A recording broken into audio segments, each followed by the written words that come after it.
살살 살자.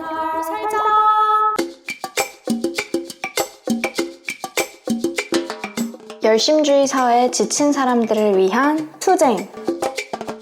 성취보단 행복을 꿈꾸는 사람들을 위한 연대. 안녕하세요. 여기는 살살살기 운동본부입니다. 여러분 안녕하세요. 살살살기 운동본부의 살살입니다. 이번 한 주도 잘 보내고 계셨나요?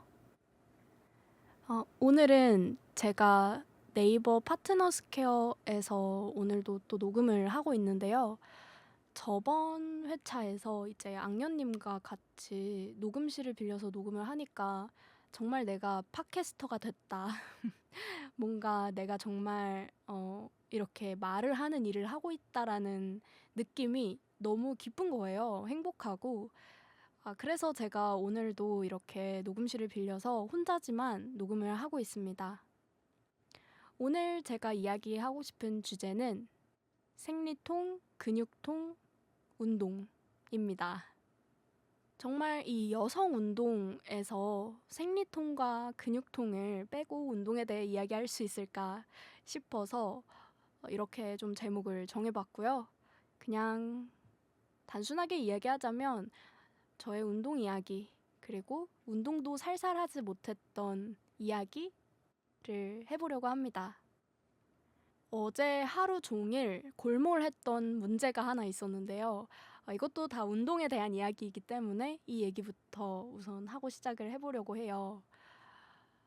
제가 크로스핏을 지금 시작한 지 한 2주 정도가 됐죠, 아마? 한 2주? 1주 반? 이 정도가 됐는데 이제 처음에 일주일 이 크로스핏을 했을 때의 제 감상은 운동이 정말 힘들긴 하지만 너무 재밌다. 그리고 근육통이 진짜 심하다. 이런 거였어요. 그러니까 운동을 항상 하는 게 되게 다양하거든요. 박스를 사용해서 하는 운동도 있고, 뭔가 팔 근육을 사용해서 하는 운동도 있는데, 팔도 이제 근육이 되게 다양하잖아요. 윗근육, 아랫근육. 다리도 뭐 되게 근육들이 다양하니까 이 각자를 자극하면서 하는 운동들 이 매일매일 서로 다르게 구성이 되어 있다 보니 어느 날은 이제 팔이 아프고 어느 날은 목에 근육통이 있고 또 어느 날은 뭐 허리에 근육통이 있고 뭐 이런 식으로 제가 일주일을 근육통에 시달리면서 보냈었어요. 그리고 나서 이제 이번 주에 사단이 났다고 할까요? 이번 주에 사단이 났는데 제가 운동을 하고 와서 다음 날에 일어나 보니까 제 허리 왼쪽 그 척추뼈 쪽에 엄청난 통증이 있는 거예요. 아니 사실 엄청나진 않아요. 그냥 저는 약간만 통증이 있어도 겁을 먹고 좀 깜짝 놀라는 스타일이거든요.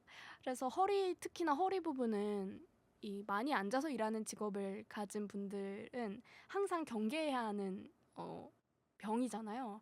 그래서 혹시나 뭔가 그런 허리에 문제가 생겼나? 이런 생각이 들면서 너무 겁이 나는 거죠. 근데도 제 생각에서는 그냥 운동을 가면은 이게 근육통처럼 해서 낫지 않을까 싶어서 아침에 일어나서 내가 그래도 운동을 가야 하는가? 혹은 병원에 가야 하는가? 이거를 막 골똘히 생각을 했답니다.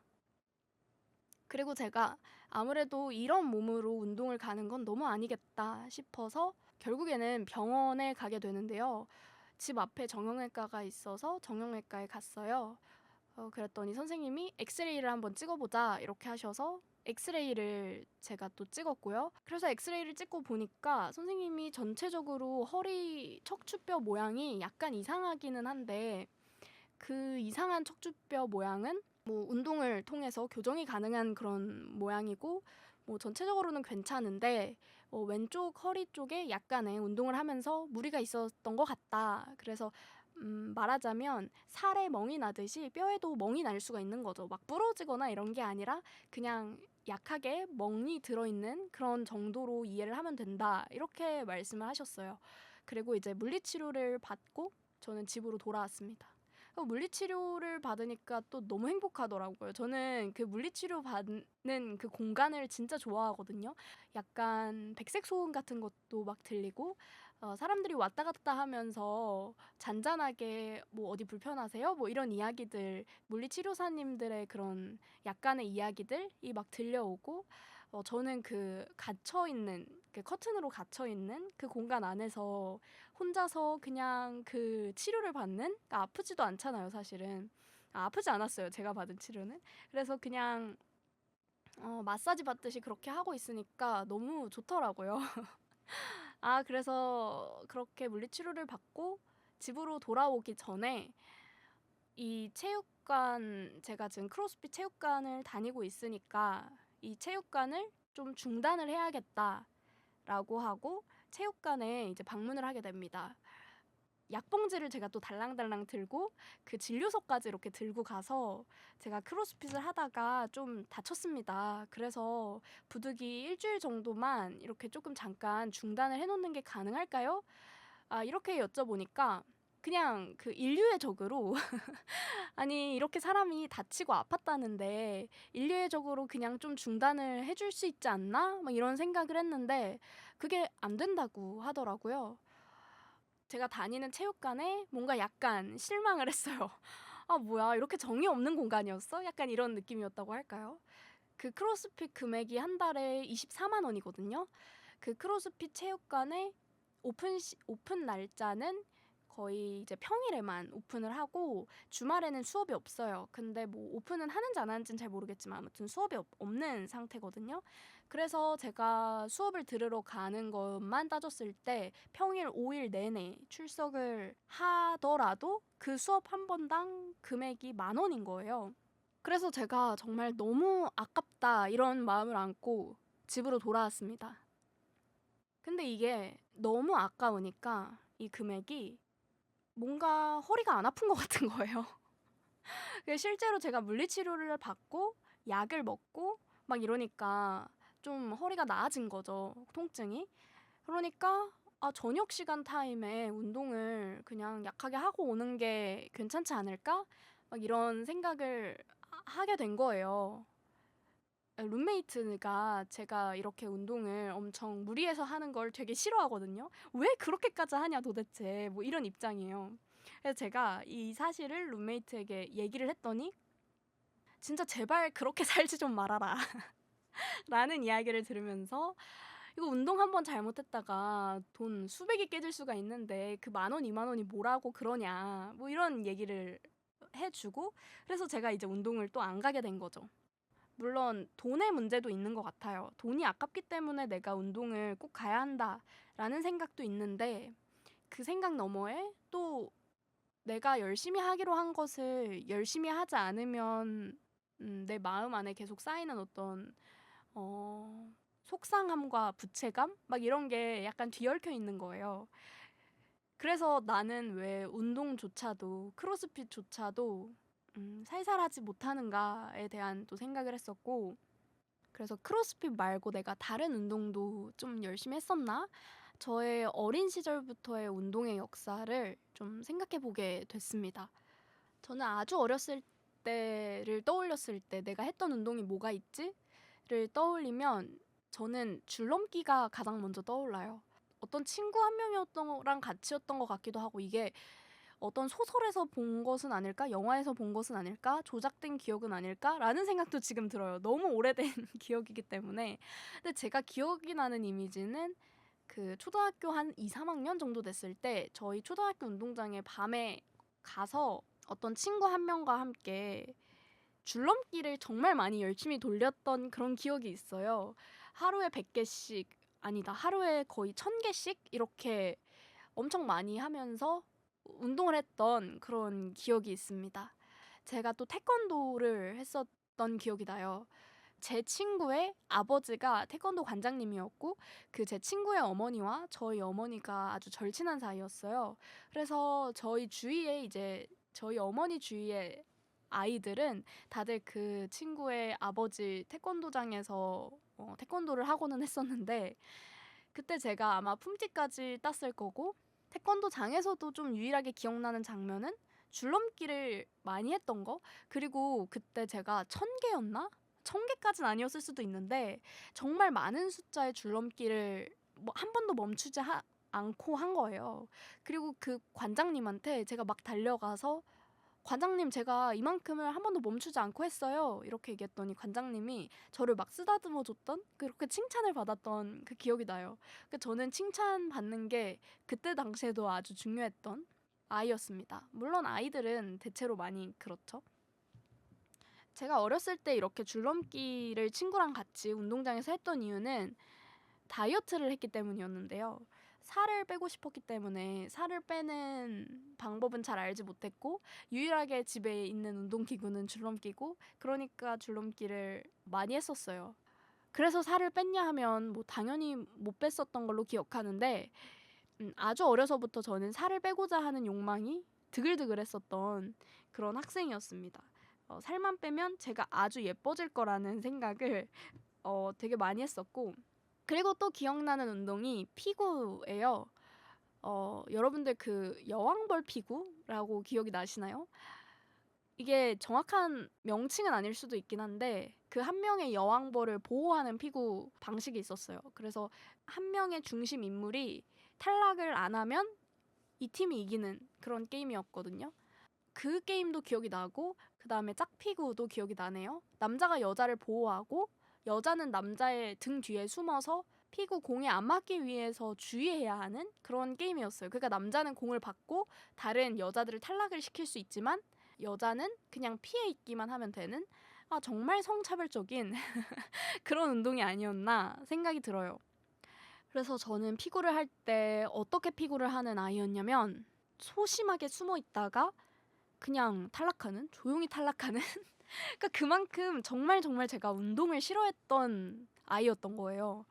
그러니까 운동을 내가 못한다라는 사실을 내가 경험하지 않았는데도 그냥 내 머릿속에 주입되어 버린 생각이었던 것 같아요. 그냥 피구 같은 것도 열심히 공을 던져보고 맞아보고 할 수도 있는데 그게 아니라 그냥 몰래 숨어 있다가 조용히 탈락하고 탈락해서도 뭔가 공을 잡더라도 막 여기저기 그냥 넘기기나 하지 이걸로 누구를 탈락시켜야겠다 이런 경쟁 심리는 전혀 없었던 것 같고 그리고 제가 또 체육 시간을 떠올리면은 기억이 나는 게 체육 시간 때는 항상 그 유연성 테스트랑 악력 테스트 같은 거를 매 학기마다 한 번씩 쟀던 것 같아요.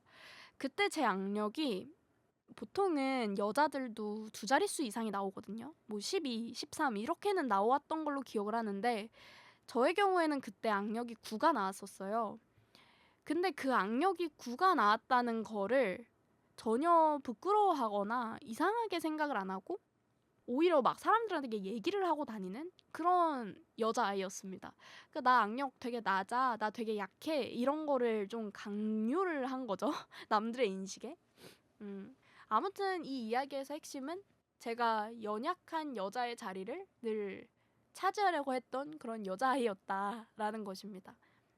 모르겠어요. 어렸을 때 항상 뭐 남자애들은 정말 점심시간에도 축구를 하고 농구를 하러 막 공을 챙겨와서 뛰어쳐 나가잖아요. 그리고 그게 남성성의 상징이잖아요. 그 안에서 잘 어울리지 못하는 남성은 굉장히 쉽게 배제되기도 하고 공동체 안에서 남성성 없음의 상징이 운동을 잘 하지 못하는 거 그리고 운동에 경쟁심이 없는 거 또 그랬던 것 같아요.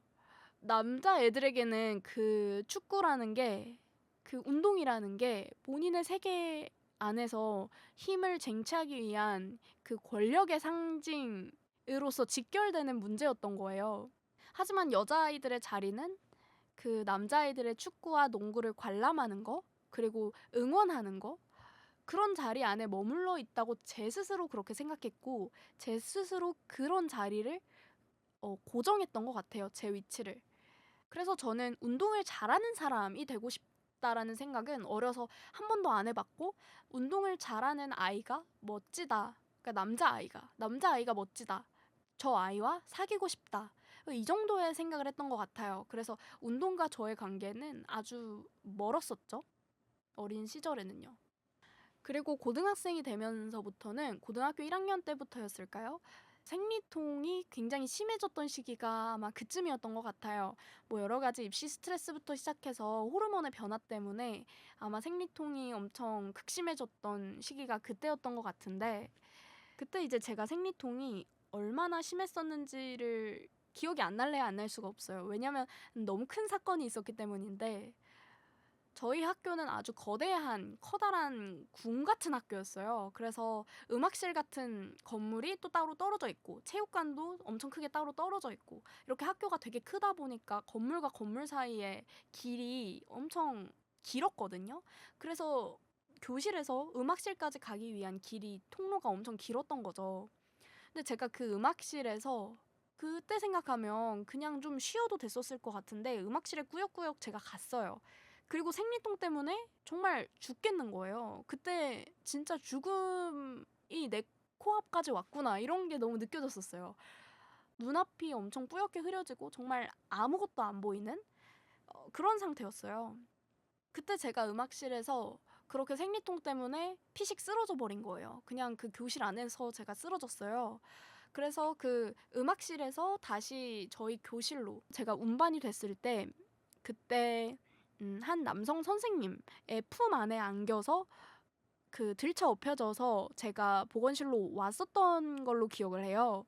근데 그렇게 아픈 와중에도 이게 나의 판타지다라는 생각을 정말 문득 했었던 게 아직도 기억이 나요. 지금은 참 부끄러운 기억인데요.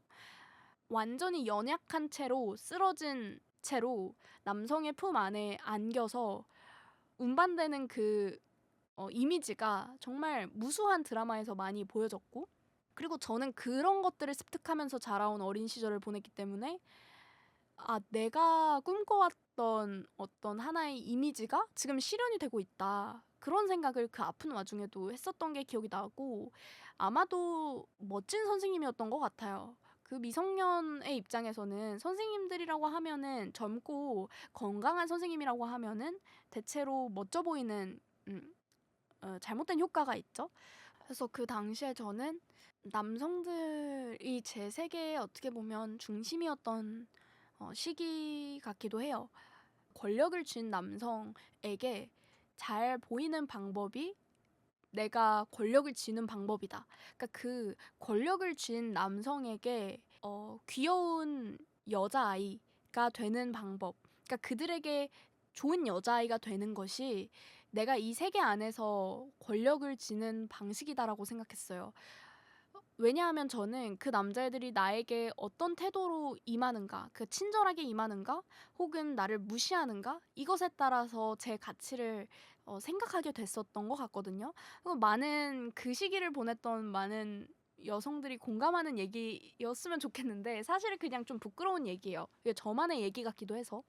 그래서 그 남성들에게 얼마나 욕망당하는가, 얼마나 예뻐 보이는가, 얼마나 친절한가, 얼마나 연약한가 이것들의 척도로 그들에게 내가 얼마나 여자인가에 따라서 제 가치가 결정된다고 믿었던 그런 시기였고 따라서 저에게는 운동이라고 하는 것이 배제된 체크리스트였던 거죠. 그래서 저는 그 생리통이 있다라는 것도 내가 운동을 못한다라는 것도 내 악력이 9밖에 나오지 않았다라는 사실 같은 것들도 그 고등학생, 중학생 때의 저에게, 청소년기의 저에게는 어떠한 약점도 아니었고 어떠한 불이익을 줄 수 있는 내용이 아니라고 생각했어요. 그리고 나서 저는 성인이 되었고요. 이후로 아주 많은 일들이 있었죠. 술집 알바 경험도 얘기를 할 수 있을 것 같아요. 그 술집 알바를 할 때 이제 가장 중요한 행위가 꽉이라고 하는 소주병이 30개 이렇게 가득 차 있는 그 꽉을 내가 한 번에 몇 개를 나를 수 있는가가 그 알바생으로서의 제 가치였어요. 그래서 보통 막 그 남자 알바생을 불러서 야, 쟤 대신 좀 해줘라 뭐 이런 식으로 얘기를 하는데 저는 그렇게 도움받는 여자가 되는 기분이 안 좋은 거구나라는 거를 그 성인이 되고 나서 이제 처음 알았던 거죠. 옛날에는 구해지는 여자 그리고 구원받는 여자 뭔가 연약하고 그 보살핌을 받아야 될 것 같은 여자의 이미지가 내 생존에 유리하다고 믿었다면 알바를 하면서 그렇지 않구나. 이거는 그냥 민폐 갑 알바생일 뿐이구나. 라는 걸 깨닫고 제가 그때부터 막 그 꽉을 들기 위해서 연말을 하기 시작했는데 그게 단순히 체력의 문제가 아니라 정말 스킬의 문제더라고요. 그 일은 그렇게 뭔가를 드는 일은 그래서 그것들을 꽉을 2개로 옮길 수 있는 사람이 되고 알바를 그만두게 됐었는데 그때 저에게 처음으로 생존의 감각, 그 생활의 감각이 체화됐던 시기였던 것 같아요. 생활을 하기 위해서는 몸에 근육이 필요하고 내 삶을 지탱할 만한 단단한 다리가 필요하다라는 거를 이제 그때 처음 알게 되었던 시기였고 무엇보다 이제 사회적으로도 변화가 되게 많았었는데 뭐 강남역 살인 사건부터 시작해서 그냥 단지 여자라는 이유만으로 폭행을 당하고 심지어 살인을 당하고 그런 일련의 사건들이 일어났었고 여자라는 존재가 사회 바깥으로 나왔을 때 내가 문 밖을 걸어서 집 밖으로 나왔을 때 내가 너무 연약해 보인다면 내가 너무 마르고 내가 너무 힘이 없어 보이고 내가 너무 보호받아야 할 존재가 된다면 나는 그냥 그 생존으로부터 뒤처지는 사람이 되겠구나라는 거를 또 체득을 하게 된 거죠, 온몸으로. 알게 된 거예요. 성인이 되고 나서는 남자는, 그러니까 남성에게 잘 보이는 것은 나에게 밥을 먹여주지도 않고 내 삶에 아무 득도 주지 않는다. 그냥 내 삶의 중심은 나여야 하고 그렇기 때문에 내 몸이 가장 중요한 것이다. 내 체력이 가장 중요한 것이다라는 것을 또 깨닫게 됩니다. 20살 때까지 제대로 된 운동을 해보지 않았던 저는 체력이 아주 바닥 나 있었던 상태였다고 표현할 수가 있을 것 같아요. 체력도 체력이었는데 제 건강상의 이슈 때문도 있었어요. 빈혈이 심해서 지하철에서 그냥 걸을 때 그리고 특히나 계단 같은 거를 올라갈 때 막 숨이 헉헉차게 하지 않더라도 시야가 갑자기 흐려지면서 까맣게 보이는 현상이 되게 자주 나타났어요. 근데 이거는 지금 운동을 해서 체력을 어느 정도 길러놓은 저도 아직까지 지금 나타나는 형상이거든요. 그래서 이게 단순히 정말 체력의 문제라기보다는 제 건강상에 좀 이슈가 있었던 거죠. 이제는 정말 생존의 문제로 정말 내 몸 하나 잘 살기 위해서라도 운동을 좀 해야겠다 이런 생각이 들더라고요. 이제 아무래도 저의 가장 코어가 되어줬던 제 인생의 어떻게 보면 전환점? 운동에 대한 제 생각을 완전히 바꿔줬던 운동이 러닝이었습니다. 그 무렵에 제가 러닝을 시작했던 이유는 약간 운동보다도 오히려 동아리를 들고 싶다 이런 목적이었는데 막학기를 앞두고 있어서 막학기가 되기 전에 그래도 내가 동아리 활동을 한번 좀 제대로 해보자 이런 생각이 들면서 러닝이라는 운동을 동아리에 들기 위한 수단의 하나로 삼은 거죠. 물론 러닝에 관심이 있었던 것도 사실이고요. 그래서 그 동아리에 들어서 제가 운동을 나가기 시작했는데 언제부터 제가 러닝에 완전히 미쳐버렸는지는 잘 기억이 나진 않아요. 근데 어느 순간을 기점으로 제가 러닝에 완전히 미쳐버린 거예요. 제가 생각하기에 목표가 생기고 나서부터였던 것 같거든요. 10km를 완주하겠다라는 목표였는데 10km를 1시간 이내에 내가 완주하는 목표를 꼭 이루겠다.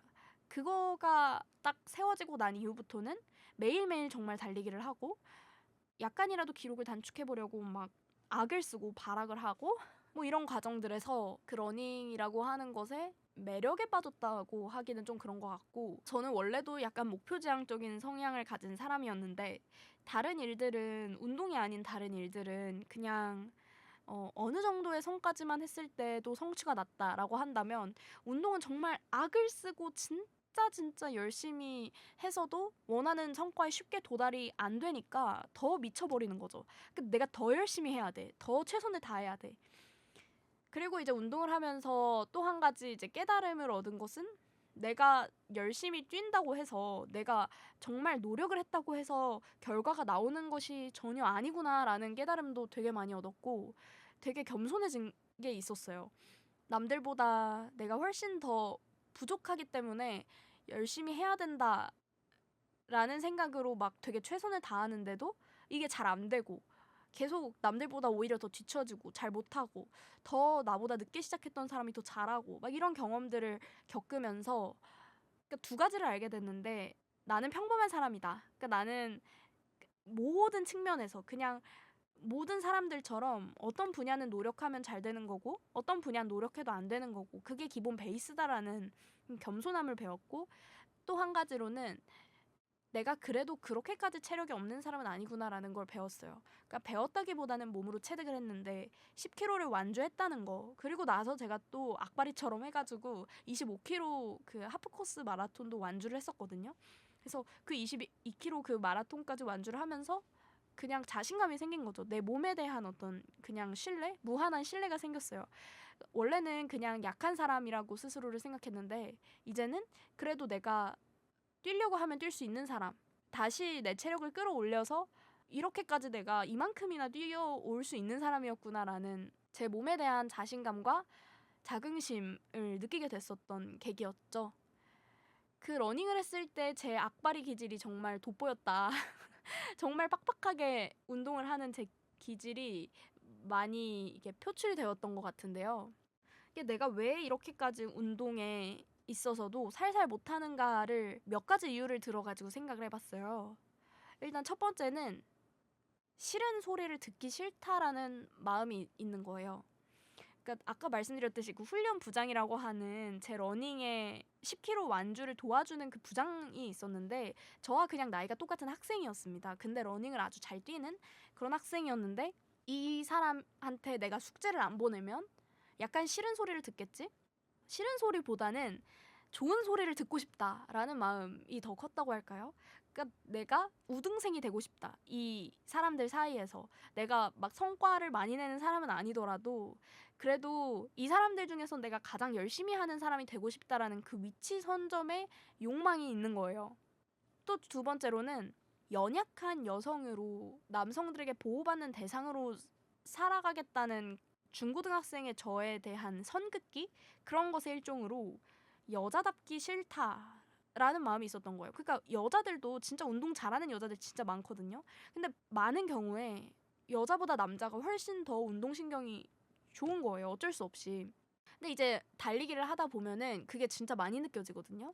저랑 비슷하게 시작한 사람이 저보다 훨씬 빨리 느는 것들을 보고 저보다 훨씬 잘 뛰는 것들을 보면서 여자 남자의 체력의 한계인가?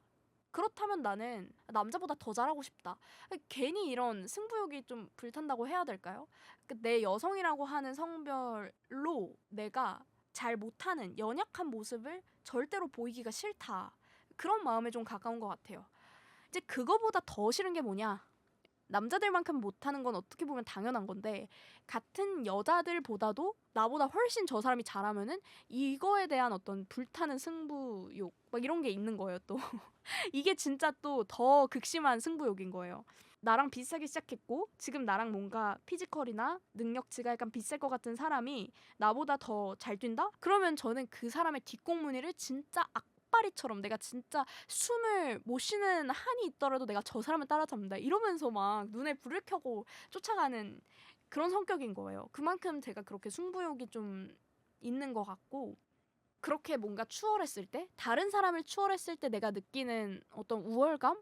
그것도 이제 제가 열심히 하려고 하는 이유인데 내가 쟤보다 더 잘해 라고 하는 그 감각이 아주 나쁜 거죠. 네, 나쁜 거라고 생각을 합니다. 근데도 이게 어쩔 수 없이 그냥 들더라고요. 그럼 내가 쟤보다 잘해라는 그걸 느끼기 위해서도 또 더 살살 운동을 하지 못하고 더 열심히 잘하려고 하고 그러는 경향이 있습니다. 그렇게 제가 하프코스 마라톤 완주까지 하고 수영이라는 운동도 시작을 하고 그러고 최근에 이제 크로스핏도 시작을 하고 그런 이제 운동 역사를 가지고 있습니다. 가장 마음 편하게 할 수 있는 운동은 수영인 것 같아요. 다른 사람들하고 대화도 안 해도 되고 크게 힘을 안 써도 되는 그냥 배운 거를 배운 만큼 하면은 어느 정도 성과도 나는 그런 운동이 저는 수영인 것 같거든요. 이게 물에 뜨려고 노력해도 잘 안 떠지는 사람이 있을 수 있는데 배우는 족족 좀 수영은 잘 습득이 됐었던 것 같아요. 그래서 이렇게 수영이 마음 편하게 느껴지는 것도 있고 그 수영장이라는 환경도 저는 이상하게 마음이 편안해집니다. 그냥 물 속에 들어가 있으면은 그냥 나밖에 없는 느낌이 들어요. 발가벗고 있긴 한데 그 수영복이라는 게 좀 민망한 옷이잖아요. 그걸 입고 있는데도 그냥 나밖에 없고 아무도 나를 보지 않는다라고 하는 어떤 기분? 느낌? 그런 것이 마음이 편안하더라고요. 요즘에는 러닝도 하고 수영도 하고 크로스핏도 하고 이 세 가지 운동을 그냥 제가 하고 싶은 날 그냥 하거든요. 수영은 화요일, 목요일 새벽 6시에 하고 크로스핏은 월, 수, 금은 이제 6시 반, 새벽 6시 반에 가고 나머지 화요일, 목요일은 좀 저녁 시간, 오후 시간대에 가고 그렇게 하고 있는데 이 각자의 운동을 할 때마다 제가 느끼게 되는 감각이 수영장을 갈 때는 수영이라는 세계에 제가 들어가는 느낌이고 크로스핏에 갈 때는 또 크로스핏의 세계에 들어가는 느낌이 드는 거예요. 그 운동이라는 세계 안에 내가 초대가 되는 느낌? 그 안에서 저는 또 다른 사람이 계속 되는 느낌이에요. 수영에서의 제 모습이 있고 크로스핏에서의 제 모습이 있고 운동을 할 때마다 좀 서로 다른 제 모습이 발현이 되는 것 같고 그 경쟁 심리나 뭐 여러 가지 느끼는 심리도 달리기를 할 땐 이런 심리를 느꼈는데 또 수영을 할 때는 또 그렇지가 않고 오히려 그냥 편안해지고 뭔가 경쟁심 같은 게 아예 들지 않는 그런 상태가 되기도 하고 크로스핏을 할 때도 운동 동작을 잘하고 싶다는 마음은 들지만 누구를 이기고 싶다는 마음이 들지 않기도 하고 제 분리된 세계 안에 들어가서 그 세계에서 그냥 한바탕 좀 신나게 놀고 다시 일상생활로 복귀할 수 있는 그런 제 운동 라이프가 요즘은 되게 마음에 든다 이런 생각이 들어요. 그리고 또 운동을 하게 됐을 때의 가장 큰 장점이라고 생각하는 거는 잡생각이 끼어들 틈을 없게 만든다라고 하는 점인데요. 그러니까 운동을 하기 전에 저보다 지금의 제가 훨씬 더 그 부정적인 생각들로부터 조금 도망쳐 있을 수 있는 그런 위치가 되었어요. 물론 안 한다고는 못해요. 운동을 하더라도 긍정적인 생각만 또 하는 건 아니거든요. 부정적인 생각도 하기는 하는데 이전보다는 훨씬 더 그 양이 줄었다. 부정적인 생각의 양이 줄었다. 이런 생각도 들고 또 이제 생리통에도 운동이 영향을 저는 크게 미치더라고요. 저는 생리통이 어려서부터 진짜 심했다고 했잖아요. 고등학생 때부터. 그리고 그 20살 때는 제가 다이어트를 너무 많이 하다 보니까 2년 정도 이제 막 생리를 거의 하다 말다 하고 그런 식이었어요. 그래서 생리통도 한 번 그 하다 말다 하다가 하니까 3달에 한 번 생리를 하면은 그 3달에 한 번 할 때 진짜 미친 듯이 아픈 거예요. 운동을 좀 꾸준히 하고 달리기라는 운동을 딱 시작하고 나서부터 제가 생리통이라는 것이 내 한 달을 어떻게 보냈냐에 대한 성적표다. 라는 거를 정말 확실히 알았어요. 그러니까 제가 운동을 정말 열심히 하고 내 체력 관리를 하고 밥을 되게 잘 챙겨 먹고 주기적으로 영양제도 좀 잘 먹고 특히 아이스 아메리카노 좀 덜 먹고 따뜻한 차 같은 거 많이 마셨을 때 제가 생리통이 확 없어져요. 사라져요. 사라지는 건 아니지만 되게 견딜 수 있을 만큼 되거든요. 근데 제가 운동을 안 하고 한 달을 보내면은 응급실에 실려갑니다. 저 진짜 생리통 때문에 응급실에 실려간 적이 진짜 많았어요.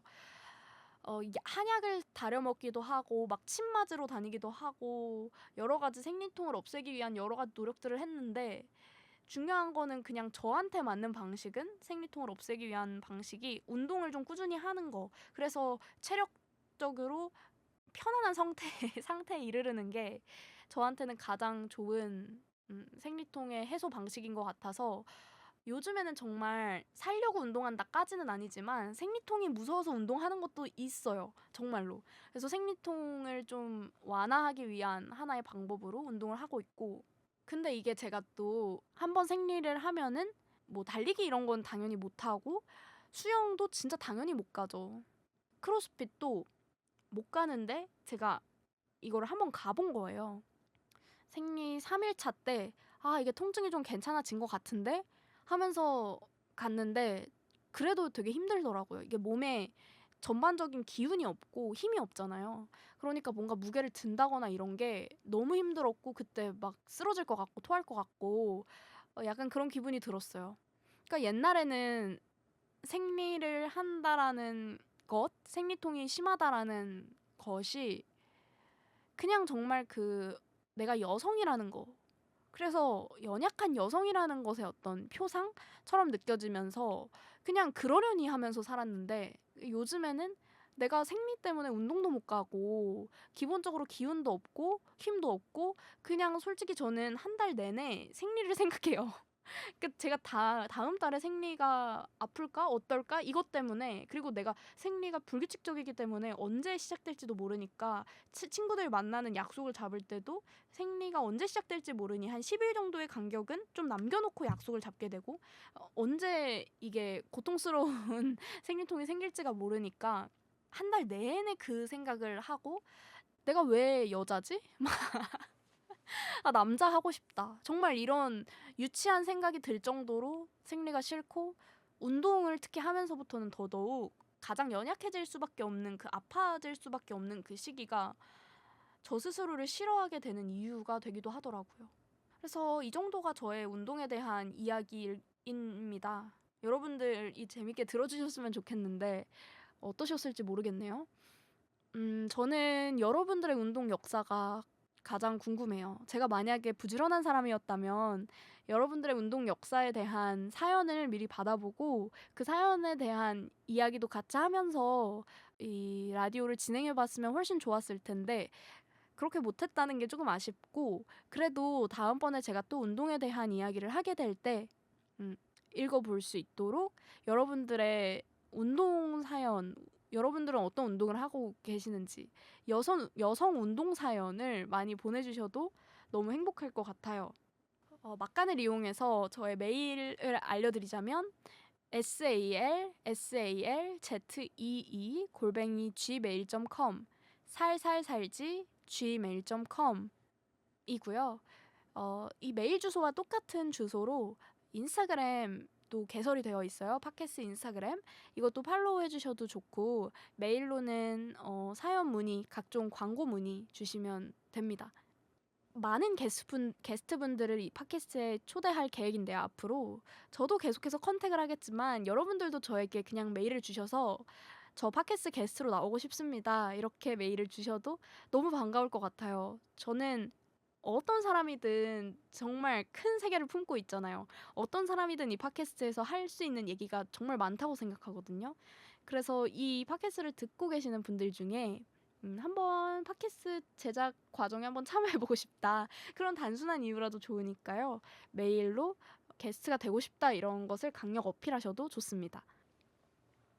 그리고 제가 죄송한 말씀을 하나 드릴 게 있어요. 너무 부끄러운데, 제가 저저번 주에 이 살살 살기 운동 본부의 하나의 운동의 일환으로 우리 같이 꽃꽂이를 해보자 이런 이야기를 드렸었는데요. 정말 정말 죄송스럽게도 제가 그 꽃꽂이를 못한 거 있죠. 그러니까 제가 정말 살살 못 사는 사람이라는 반증입니다. 이 꽃꽂이 하나를 하는 것도 그 시간을 낼 시간이 없어서 꽃꽂이를 안 했다라는 게 너무 싫은 거예요, 제 자신이. 근데 이 꽃꽂이도 결국에는 저한테 또 다른 숙제가 되더라고요. 이거 팟캐스트 때문에 녹음해야 되는데, 꽃꽂이 해야 되는데 막 이러면서 마음에 부담이 되고, 그래서 내가 하겠다라고 했던 어떤 호언 장담이 철수가 가능한가? 막 이런 생각을 하게 됐어요. 사실은 철수를 하고 싶고, 하지만 이제 꽃꽂이를 저는 안 했지만 해주신 분들이 계세요. 심지어는 노션 페이지에 들어와서 그 꽃꽂이에 대한 기록까지 남겨주신 분들이 계셔서 저는 진짜 감동했고 약간 울 것 같았어요. 사실 저는 팟캐스트를 누가 듣는지도 잘 모르겠고 들어주시는지 이게 청취자가 있는지도 잘 모르겠는데, 심지어는 이렇게 노션 페이지까지 들어와서 기록까지 남겨주시니까 정말 실존하는 분들이구나, 내가 혼자가 아니구나, 막 이런 생각이 들고 너무 감동했습니다. 그래서 여러분들께 좀 공유를 해드리려고 하는데요. 2024년 7월 6일에 미준님께서 남겨주신 꽃꽂이 기록입니다. 제목은 기억의 꽃꽂이. 실제로 꽃은 꽂지 않았지만 좋은 기억을 마음에 꽂았다는 의미로 글을 씁니다. 회사에서 어찌저찌 봉사활동의 리더가 되어 틈날 때마다 무료로 열정 기부를 하는 직장인입니다. 오늘은 동물구조센터였습니다. 들어가자마자 그동안의 공기를 깨는 강아지들의 짖는 소리에 약간의 놀라기도 했지만 어느새 적응이 되었습니다. 강아지 공간과 고양이 공간으로 나뉘었는데 저는 고양이 쪽부터 맡아 청소를 하게 되었습니다. 청소를 하며 간간이 이상하고 거대한 존재를 보는 괭이들의 두려움 반, 호기심 반, 느낌의 눈동자에 소소한 웃음도 났지만 몸은 청소하는 데 집중했던지라 땀이 무지 났습니다. 대소변보는 모래도 버리고 주변 털을 정리하며 공간을 몇 번 왔다 갔다 하다 보니 제 근처에 가까이 오려는 경계심 없는 아이도 있었고 너무 늙어버렸는지 눈만 스륵스륵 움직이는 노묘도 있었고 머리가 대빵 큰 괭이도 있었어요. 주변에 떨어진 장난감으로 휘휘 저어보니 자세를 낮추고 궁디만 올려 특유의 사냥 모션을 취하는 몇 마리가 있었어요. 그걸 보고 그래도 얘네들도 삶의 일부분은 희망을 가지고 사는가 보다 하고 느꼈어요. 네, 이런 너무 좋은 이야기를 미주님께서 남겨주셨어요. 그러니까 봉사활동의 리더라니, 회사에서 봉사활동의 리더라니 정말 신기한 직책이고 대단한 직책이고 그렇습니다. 이렇게 봉사활동을 간간히 간다라는 게 쉬운 일이 아니실 텐데 특히나 이 동물구조센터에 가면은 심리적으로도 그리고 신체적으로도 보고 듣고 느끼는 것들이 너무 힘들잖아요. 근데 이렇게 꾸준히 봉사활동을 다니시고 심지어는 리더가 되시고 이렇게 좋은 기억을 꽂았다 이렇게 또 표현을 해주셔서 이 글을 읽으면서 마음이 따스해졌습니다. 그리고 이 괭이들의 모습을 상상하니까 막 웃음이 나기도 하고 기분이 좋기도 했어요. 미주님, 좋은 후기 남겨주셔서 정말 감사합니다. 그리고 김뽕님의 기록인데요. 제목은 꽃병의 한가득입니다. 이케아에서 산 꽃병은 크기도 크고 폭도 넓어요. 웬만큼의 꽃 양이 아니고서야 채우기가 어려워서 꽃 모양 퍼짐 방지를 위해 아래쪽을 묶어서 꽂아 두었어요. 살살 살기 운동의 미션을 받고 이번에는 화병 가득 꽃을 채우기로 마음먹었어요. 운이 좋게도 15,000원어치의 다양하고 많은 종류의 꽃을 구매할 수 있었어요. 혼자 보기 아까운 마음에 오랜만에 엄마를 초대해서 같이 티타임을 가졌답니다. 새로운 행동으로 또 다른 행동이 발생하는 것이 신기했어요. 기분이 좋아지고 다른 사람 생각이 나는 것, 이것이 꽃의 효율성 아닐까요? 꽃과 함께 어항에 수초도 넣어주었어요. 물고기들도 좋아하는 것 같아요. 너무 행복한 글입니다. 물고기도 키우시고 꽃도 보시고 정말 성공한 인생인 것 같아요, 김뽕님. 부럽습니다. 15,000원어치에 정말 이만큼 한가득의 꽃을 팔아주는 그런 꽃가게가 집 근처에 있다는 것도 행운인 것 같고요. 이케아에서 산 꽃병이 집 안에 있다는 것도 행운인 것 같아요. 어머니를 불러서 이렇게 같이 꽃 구경을 하면서 티타임을 했다는 얘기를 들으니까 너무 마음이 따뜻해지고 행복해지더라고요. 이 장면을 상상하니까. 정말 한두 사람이라도 이 꽃꽂이를 했구나. 저도 안 했는데 이걸 하셨구나. 이런 생각이 들면서 감사하고 감동이고 행복해졌어요. 김뽕님과 그리고 미주님에게 이 글을 작성하고 이 꽃꽂이를 하는 시간이 즐거우셨기를 바라게 됩니다. 꽃꽂이 미션을 하기 위해서 다이소에서 2,000원짜리 꽃병은 사뒀거든요. 아주 자그마한 놈인데 제가 그거를 사고 나서 계속 바깥에 비가 오고 뭐 여러 가지 할 일들이 있고 이러다 보니까 꽃을 구매해서 이거를 꽂아 보기까지의 행위가 이어지지가 않았어요. 운동이라는 프로젝트를 약간 쉬었다가 제가 좀 재정비를 하고 다시 돌아오는 게 어떨까 싶기도 합니다. 제가 아직도 마음의 여유도 없고 이것을 실행할 여유가 없는데 너무 또 다른 프로젝트를 만든 게 아닌가 싶기도 해서 그래도 이 7월 2주차 정말 아주 귀한 기회였어요. 딱 한 주 있었던 이 프로젝트에 참여해 주셨던 두 분께 진심으로 감사드립니다. 메일 많이 보내주시고 여러분들의 목소리를 어떻게든 좀 듣고 싶습니다. 그리고 팟빵에도 댓글 많이 달아주시면 감사하겠습니다. 제 팟빵에 어떤 분인지는 모르겠는데 정말 놀랐던 게요. 그 댓글이 달리자마자 와가지고 비호감을 누르는 분이 계신가 봐요. 저 몰랐는데 저보다 더 빨리 발견하시고 제 팟캐스트에 들어오셔가지고는 어떤 댓글이 달리자마자 좋은 댓글, 좋은 말씀인데 그거를 비호감을 누르고 사라지는 못된 심보의 테러범 비호감 테러범이 계십니다. 두 분이나 두 개나 항상 누르시거든요.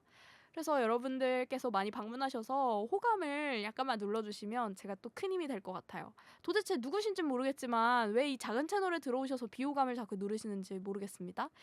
실수였기를 바라고요.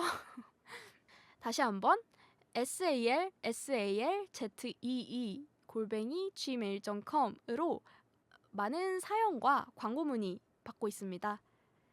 그리고 한 가지 이제 중요한 공지를 드릴 내용이 있는데요. 제가 이번 주 금요일에 제주도로 떠나게 되었어요.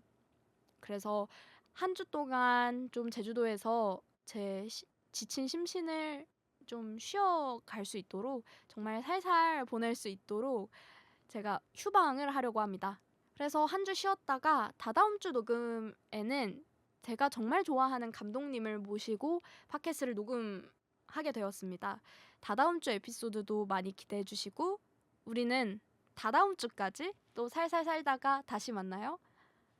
여러분들 오늘도 들어주셔서 감사합니다. 안녕.